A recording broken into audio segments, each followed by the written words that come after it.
Kakang Setyo Praja, paringipun dawuh dalem. aku nedha nrimo sliramu nibake ngabekti marang aku. Mula pabektiku sira tampa Kakang Setyo Praja. Nggih. Tansah grawan panampi tangan kula kalih. Kula pundi wonten ing embun-embun. Iya. Kula petelaken wonten ing Pranaja meber dhateng pangkon dadosaken jimat. Saklaminipun ingkang abdi swita wonten nisa dalem kan. Iya. Nanging ngene Kakang Setyo Praja. Nggih. Rehning akeh Narapraja kawula kang sowan ana ing pasowanan iki mula kepenakna Kakang Setyo Praja. Nggih. Sendika dawuh.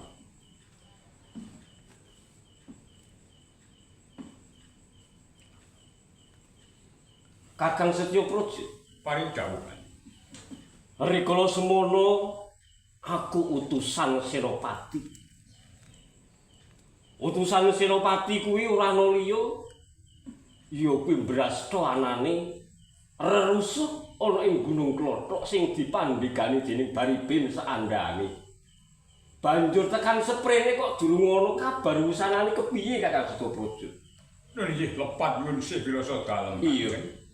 Perkawis prajurit ingkang dipun utus supados mingkas para brandal kang mapan wonten ing Gunung Klothok dereng wangsul mboten dados menapa awit kula pitados bilih senopati ingkang badhe tumindak menika senopati ingkang pengpengan Kanjeng. Nanging sing dadi kuwatirku Kakang Setyo Praja. Inji. Yen nganti Baribin saandhane ra iso dibrasta mengko kahanane katentremaning Praja Trenggalek banjur kepiye iki Kakang Setyo Praja? Inji. Kula matur malih lepat nyuwun pamunten. Kula mireng kabar ingkang saged brasta menika. Kula ingkang sowan kajenge Ora Setyo Darma. inggih Yo kene.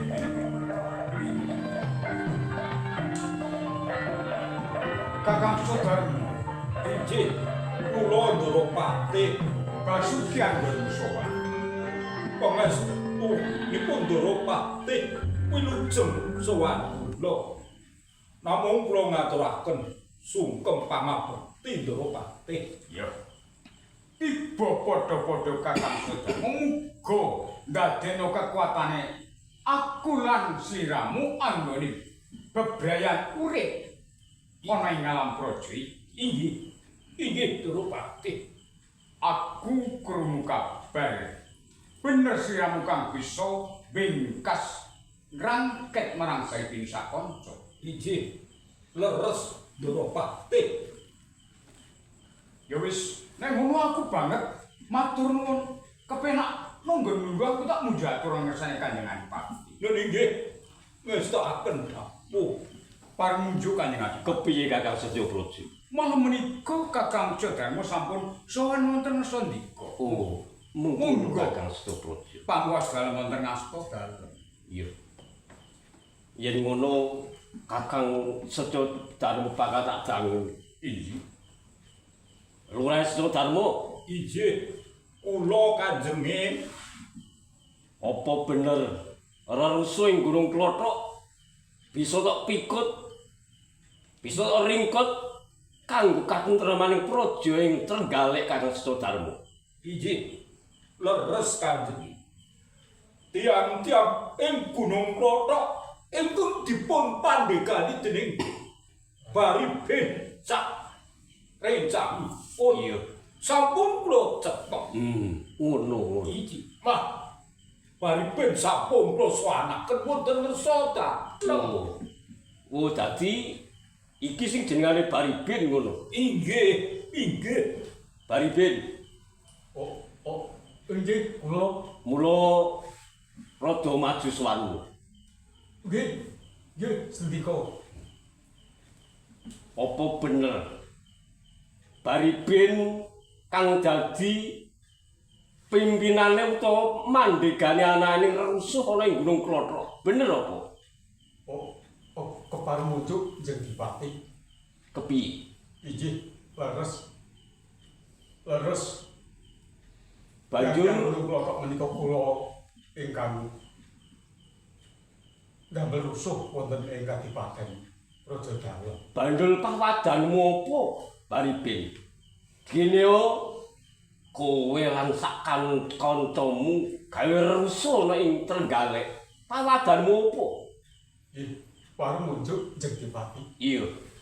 Lepat unjih pangapunten. Estunipun kula menika mboten badhe damel rusuh wonten ing Kadipaten Dalem. Awit manah kula menika runtik pejahipun tiyang sepuh kula. Nanging sak menika renging tiyang sepuh kula sampun boten wonten. Iya. Kula pikir-pikir menika sing sampun nggih sampun sing dereng kula pajeng badhe pados dalan pepadang. Kula nyuwun pangapunten. Kula sampun ngrumaosi lepat. Ampun dipitana Jeng Dipati. Bagune Paripin wis tobat mertobat ngono. Bahkan kula pun tobat.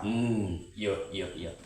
Banjur Namung renging kula menika sampun tobat boten badhe damel rusuh wonten ing Praja Dalem. Kula nyuwun dipun paring pedamulan menapa kemawon kula nderek Jeng Dipati. ning apa aturmu ku bisa tak ugemi, Paripin? Inggih, saestu menawi kula durung menika toh kula nyawa. Senajan to kepiye wae. Gawean ning Trenggalek kuwi akeh kanggo kamulyan keluargamu, Paripin. Inggih, matur nuwun sanget Jeng Dipati. Ana dina sing apik besok kowe bakal anehi gawean kanggo kamulyane keluargamu lan anak-anakmu, Paripin. Nun inggih, matur nuwun sanget Jeng Dipati. Bali marang Kakang Setodarmo. Inggih, kula Kanjeng. Reh ning Kakang Setodarmo wis iso gawe tentreming projeng Trenggalek. Inggih. Aku nedol nrimo banget Kakang Setodarmo. Yen ora ana Kakang Setodarmo, katentremaning projeng Trenggalek, mbuh mbingkanane aku ora weruh.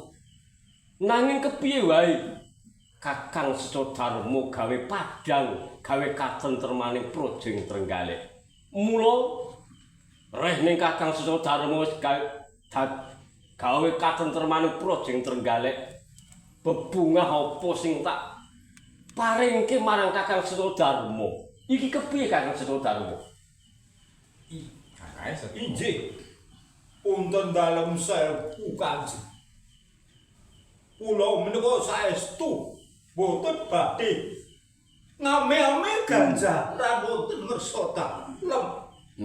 Auger Kadipaten Trenggalek sampun tata titi tentrem. Iya. Kula menika sampun remen sanget. Ning ngene Kakang Setodarmo. Inggih. Senajan to Kakang Setodarmo ora ngame-ame bebungah apa wae. Nggih. Nanging Kakang Setodarmo ora duwe keluarga. Nggih gadah. Kula niku nggih duwe bojo, duwe anak. Duwe anak. Nggih. Lenan apa wedok, Kakang? Setri. Kira-kira umur piro Kakang Setodarmo? Nggih, kirang langkung 19 taun. 19 tahun kuwi Nggih. wayahe wis mengku marang priya ora ngono. Nggih, sampun didiwanjinipun emah-emah. Mula ngene Kakang Setodarmo. Rene Kakang Setodarmo lelabuhane wis gedhe. Kepiye nek bebesanan karo aku? Ya, panjenengan menika mbok ampun gegujengan kados ngaten. Iki kepiye Kakang Setodarmo? Inggih, lepan nyuwun pangapunten kula badhe nanggapi Iya. aturipun Kakang Sodar. Iya. Kakang Sodar, Inggih, kula Ndropati. banget matur nuwun Kanjeng Adipati Sudibya Ngalih. Awit kowe kang bisa nentremake ratu ing Kadipaten Trenggalek. Bisa madhangake barang kang peteng. Mula bebono apa? Darbe pamundhut apa kakucak apa bakal disendikani marang Kanjeng Adipati. Sudibya Ngalih. Kula sampun makaping-kaping matur wonten ngersanipun Kanjeng Adipati. Bilih kula menika mboten badhe ngame-ame Kanjeng. Jalaran wonten dusun kula menika bondo kula menika sampun kathah. Sampun kenging kangge nyekapi keluarga kula. Nek ngono wis cukup kaya ngono kok wis trimo. Injih sampun trima kok. Nanging kesane Kanjeng Adipati banget anggere nampa bebungah. Awit sekolah golabet mula Kakang Jodarmo sliramu dijak bebesanan mbok yo nderek ngono wae. Menawi ngersa dalem ngersakaken kados ngaten injih kula injih namung nderekke mawon anak kula badhe kula caosaken tangan kalih Ning kuwi tenan. Atur mugi Kakang Darmo. injih saestu kanjenge Yen ngono aja kesuwen Kakang Darmo. Dina iki wektu iki sliramu tak parengake bali ana ing desamu Seman. Mengko ana dina sing apik aku bakal utusan lara praja kang bakal nglamar utawa nak yenaki ana ing desamu kono Kakang Darmo. menika saestu kanjeng Aku ora ulah-wali Kakang Darmo. gandeng sampun terah lan terwaca Iya. dawuh panjenenganipun Kanjeng Adipati injih kula badhe wangsul wonten dusun kula badhe matur kalih anak-anak kula Oh iya, yen ngono aja kesuwen. Enggal Kakang Darmo bali ning Seman. injih bari ben kowe melu aku Nggih, wis paken dawuh wis injih para Daropati Oh iya, Derek, derek Kakang injih Darmo.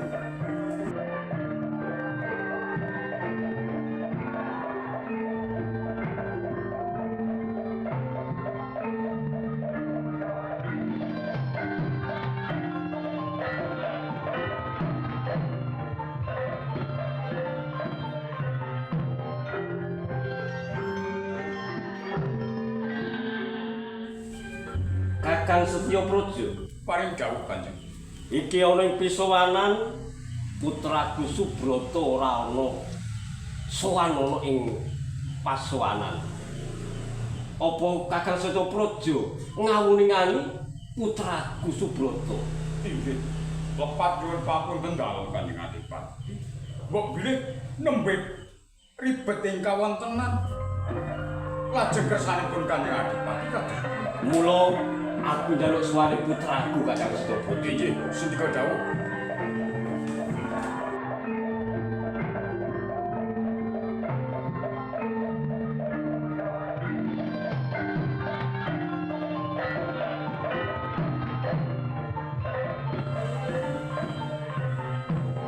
Kula ingkang suwat. Oh, kene putraku Subrata.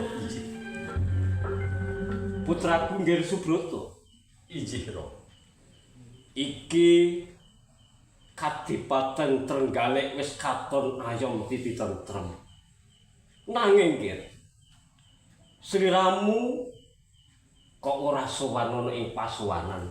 Sliramu lagi ngopo nggih? Injih nyuwun pangapunten Ro. Kula boten sowan wonten pisuwana. Jalaran kula nembe kewala mlampah-mlampah wonten ing Karang Padusunan ningali kawontenan para kadang tani ingkang nembe makarya wonten ing Sabin. Nanging ngene nggih. Senajan kok kepiye wae sliramu kang bakal lintir kalunggane Rama besok. Kang supaya dadi gantine wong tuamu ya ramamu kang bisa nentremaking praja ing Trenggalek. Mula nggih panyuwunane Rama sliramu kudu sinau gegulang olah ing tata praja kang supaya besok nglintir marang kalunggane Rama nggih. Injih. Sedaya dawuhipun Rama sampun kula estakaken. Nanging ana sing luwih perkara sing tak rembug marang sliramu dina iki nggih. Wonten wigatos. Lajeng wigatos punapa lho? Perkarane katentremaning Projing Trenggalek, rerusuing Trenggalek sing iso mikut, iso mbengkas ora ana liya Kakang Secodarma. Paman lho. Paman Secodar. Iya ngono nggih. Lajeng sambetipun kalian kula Sambung karo putraku Subrata. Sambung karo katentremaning Projing Trenggalek. Kakang Secodarma ora ngame-ame apa wae bebungah paringane Rama nggih. Ning aku wis matur karo Kakang Secodarma. Aku bakal bebesanan karo Kakang Secodarma. Mula sliramu nderek ngendikane Rama. Sliramu bakal tak dhawuhake marang putrane Kakang Secodarma. Yaiku Suminten nggih. nyuwun pangapunten lho. Iya. Dawuh punapa kemawon saking Rama sampun kula estakaken. Iya. Nanging perkawis menika kula boten saged nampi. Banjur pawadan ngopo nggih? Rama wis ndunungake supaya sliramu gegandengan dhawuh marang Suminten. Nggih. Pawadan kula jenengipun tiyang bebrayan menika ngagem landesan tresna. Iya nggih. Kamangka kula kaliyan putranipun Paman Secodarma menika kula dereng ngertos. Ning ngene nggih. Nderek adune Kakang Secodarma senajan to Suminten kuwi wong desa. Nanging bocah ayu, pinter, luwes, cocok marang sliramu nggih, jumbuh marang aturku supaya sliramu gelem yo nggih tak dhawuhake marang Suminten. Nyuwun pangapunten lho. Menika saged kemawon aturipun Paman Secodar. Ning Rama sampun ningali piyambak. Yo senajan to apa sing diatur Kakang Secodarma, aku durung nemoni dhewe nggih. Pindah malih Rama. Kula tetep boten saged netepi utawi nindakaken dawuhipun Rama menika. Nggih Subrata, Nggih. banjur ana ngendi dununging anak nyuwargake marang wong tuwa. Yen Subrata ora ngetepi mara apa kang dadi dawuh. Mula saka iku sepisan meneh gelem yo nggih tak dawuhke marang Suminten. Kangge pawadan punapa kemawon tetep kula boten purun Rama. Subrata, Nggih. pisan meneh. Senajan to kepiye wae kowe kudu manut marang Rama. Boten. Boten Rama. Yen ngono, apa sudi aku ndelok marang anak kang bengkang marang ngono. Minggat, Nggih. minggat.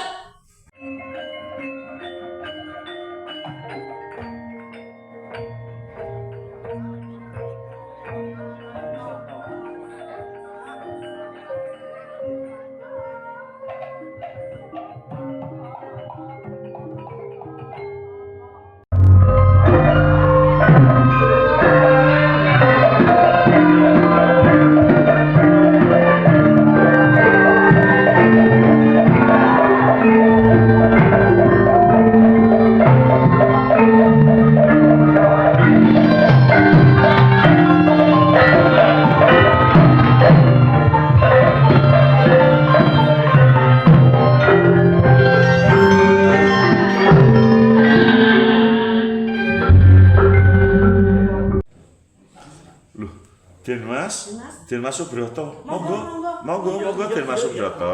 Paman Andium. Nggih. Iki gaweane padha rampung kok padha dolanan do gegojekan kuwi. Nggih, sampun ya mbokne ya. Nggih sampun. Sampun Den Mas. Ya wis syukur yen wis padha rampung gaweane. Den Mas, kados kok Den Mas niku menggalih menapa? Kados sungkawa. Nggih, kados sesungkawa ya mbokne ya. Iya. Ngene Paman Randium. Nggih. Pancen aku rok rada bingung atiku. Bingung ya mbok nih ya. Jalaran aku ditundung lunga karo Rama. Dipun tundung. Tundung. Ya. Tosipun wonten menapa? Ana apa to mbok nek? Lah nggih kula nggih mboten. Ngene Paman Nandi. Anggonku dikon lunga ning Kadipaten Trenggalek kene. Aku ora gelem didhawuhake karo sing jenengane Suminten, putrane Secodarmo sing wis bisa ngringkut para brandaling Gunung Klodho. Oh, Nah, ngaten. Nggih, lajeng lajeng Dadi yo wis rebut cukup bae. Aku titip ngomah. Iki aku tak lunga sak mentara tak ngeyem atiku ana ing mbuh ngendi sak laku-lakuku sing penting atiku tentrem. Ya wis ngono wae ya Paman. menawi panjenengan kados ngaten namung nderekaken mawon nggih. Nggih, ngatos-ngatos nggih, Den Mas nggih. Tak budal Ngatos-ngatos. monggo. Monggo-monggo Den Mas ngatos-ngatos. Atas.